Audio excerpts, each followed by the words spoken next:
2 minute के अंदर quickly revise करते हैं पॉलिटी के एक इंपॉर्टेंट टॉपिक फेडरलिज्म को। तो सबसे पहले फेडरलिज्म के इंपॉर्टेंट फीचर को देखेंगे, जो कि है डुअल गवर्नमेंट, यूनियन और स्टेट, और किसी किसी कंट्री में लोकल लेवल पे भी गवर्नमेंट होती है, जो कि फेडरलिज्म का ही फीचर है। डिवीजन ऑफ पावर का होना, जो कि कॉन्स्टिट्यूशनली गारंटीड है। रिटन कॉन्स्टिट्यूशन का होना, इंडिपेंडेंट जुडिशरी और बाई कैमरल लेजिस्लेचर्स, ये सारे के सारे फेडरलिज्म के फीचर हैं। इंडिपेंडेंट जुडिशरी फेडरलिज्म को और स्ट्रॉन्ग बनाती है। फेडरलिज्म को बात करें तो शेयर्ड पावर इसमें होता है, सेंट्रलाइज्ड पावर नहीं होता है। सबसे इंपॉर्टेंट फीचर इसका है।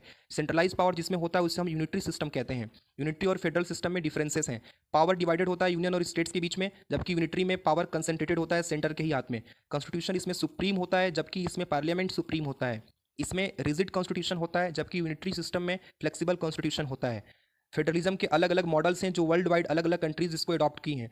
कमिंग टुगेदर फेडरेशन का जो मॉडल है वो अमेरिका में, स्विट्जरलैंड में और ऑस्ट्रेलिया में है। होल्डिंग टुगेदर मॉडल का एग्जांपल आपका इंडिया, स्पेन और बेल्जियम है। कमिंग टुगेदर मॉडल में कई सारे स्टेट्स एक साथ अपने कॉमन इंटरेस्ट की वजह से मिल करके एक साथ यूनाइट होकर एक फेडरेशन फॉर्म करते हैं। जबकि होल्डिंग टुगेदर फेडरेशन में एक सिंगल कंट्री अपने एडमिनिस्ट्रेशन के कन्वीनियंस के लिए अलग अलग स्टेट्स में डिवाइड करके होल्ड करके एक फेडरेशन बनाता है। तो इंडिया इसका प्राइम एग्जांपल है।